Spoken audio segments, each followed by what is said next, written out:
The biggest mistakes I made as a beginner videographer had absolutely nothing to do with my camera, nothing to do with my lenses, nothing to do with my lighting setup, and honestly, nobody told me that. I spent the first years of my career obsessing over gear, convinced that if I just had the right camera for the right project, everything would click. I'd be booked, I'd be profitable, I'd feel confident on set. But here's what actually happened. I showed up to shoots overshooting everything, second guessing every single shot, and then going home and spending hours, sometimes days, editing footage I didn't even need. And I wasn't pricing for any of that time. I was working myself into the ground and barely moving forward. And if you're a beginner right now, there's a very good chance you're making the exact same mistakes I was. In this video, I'm going to break down the real mistakes that keep beginner videographers stuck, and more importantly, what to actually do instead, because most of the stuff, nobody talks about it. So let me take you back.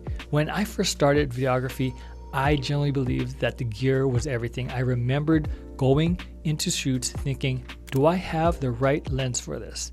Is the camera good enough for this client? Should I have rented something different? I was so locked in on the equipment that I was not locked in on the actual job. And one of the clearest memories I have from early on was filming a wedding. High pressure, one take moments, no do-overs. Instead of trusting my instincts and moving through the day with confidence, I was second guessing myself on every single shot. Should I be over there? Should I be over there? Should I be over there? Did I get that? Did I miss that? I was so worried about capturing everything that I was actually capturing nothing. And then I'd go home, sit down at my edit, and I'd have thousands of clips, hours of footage. And I'd spent days, literally days, trying to build the perfect edit, trying to make it flawless, noticing every tiny thing that wasn't quite right. And you know what? The client loved it anyways, because the thing I was obsessing over, they never even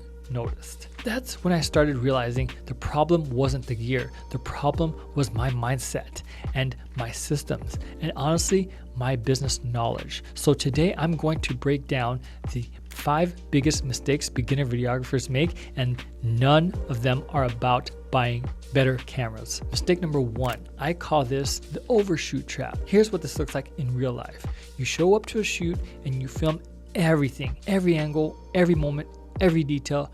You're running around trying to capture it all because you're terrified of missing something. And I get it. I love that, especially at events and weddings early on. The fear of missing a shot is real. But here's the thing most beginners don't realize. Overshooting doesn't make your edit better. It makes it harder. When you have to come home to 6 hours of footage for a 3-minute video, you're not giving yourself more options. You're giving yourself more problems, more time in the editing bay, more decisions to make, more opportunities to second guess yourself. The best videographers I know, the ones doing this at a high level, they shoot with intention. They know what they need before they walk in the door.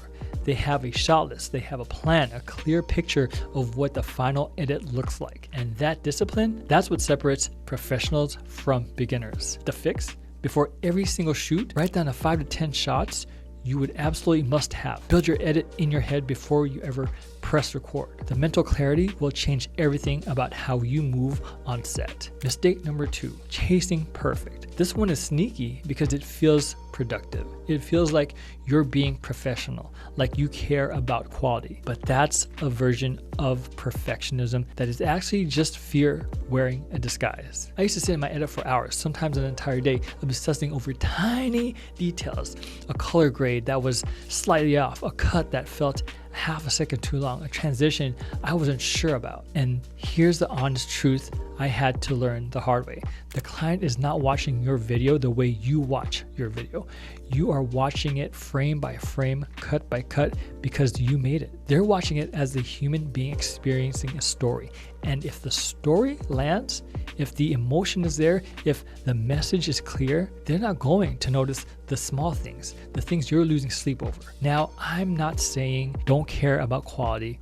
We care deeply about quality at Corcino Productions, but there is a massive difference between quality and perfection. Quality means the work is excellent and serves the client. Perfectionism means the work is never done and serving your anxiety. Set a deadline for your edits. Stick to it, deliver, get feedback, improve on the next one. That cycle of action and feedback will make you better faster than any amount of solo obsessing ever will. Mistake number 3, and this might be the most expensive mistake on this list: ignoring the business side. When I first started, I was so focused on the craft, the filming, the editing, the storytelling, that I completely ignored the fact that I was running a business. And the biggest place that showed up: pricing. I was not pricing for my time correctly. I was quoting projects that based on shoot day, the hours I'd be on location, but I was completely forgetting about everything that happens after: the edit, the revisions, the client communication, the file delivery, the hard drive management, the back and forth emails.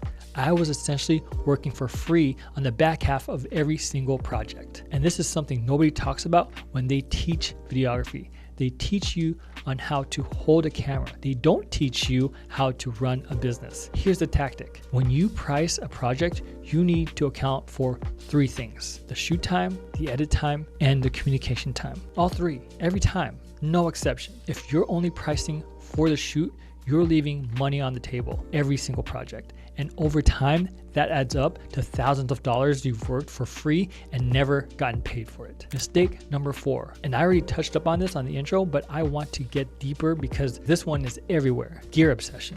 Now listen, I love gear. We have a full studio with full gear, a team of 7, and we've invested heavily in our equipment over years. So I'm not here to tell you gear doesn't matter.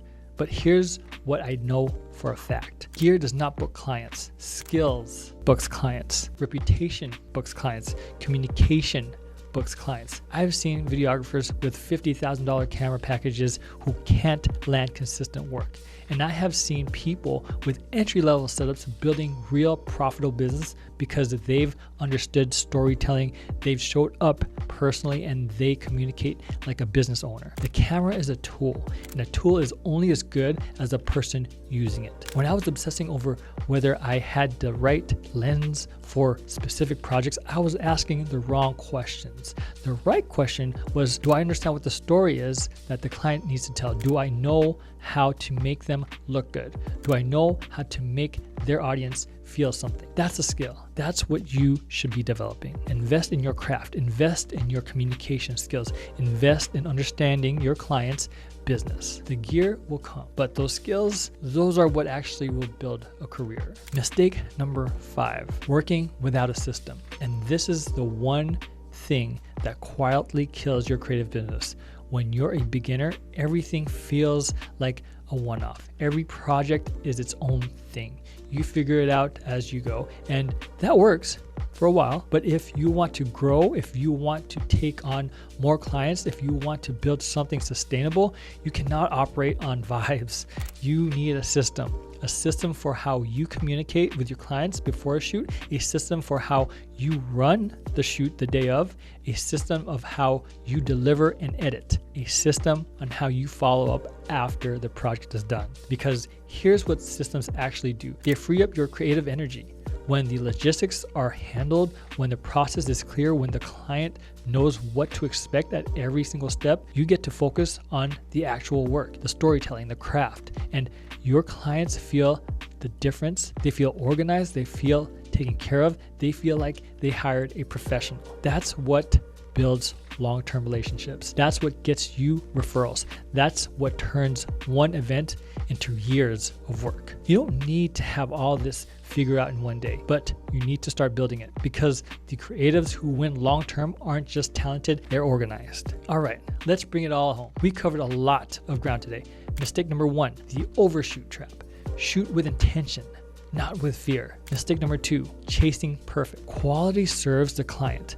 Perfectionism serves your anxiety. Mistake number 3, ignoring the business side. Price the full project every time. Mistake number 4, gear obsession over skill development. The camera doesn't book clients, you do. Mistake number 5, working without a system. Build your processes so your creativity can breathe.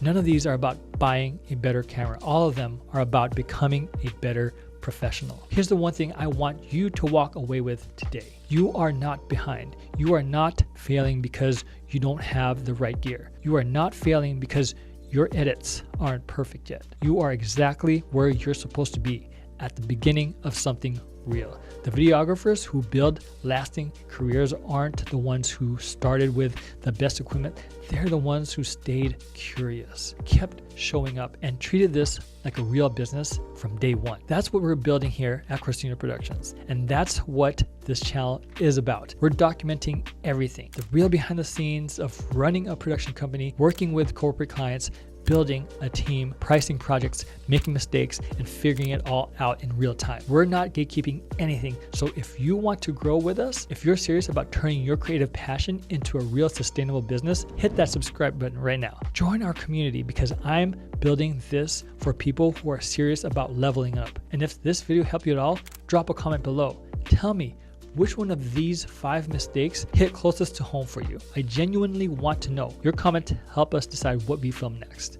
And before you go, watch this next video. It's going to take everything we talked about today and show you exactly how to start landing real clients. Trust me, you don't want to skip it.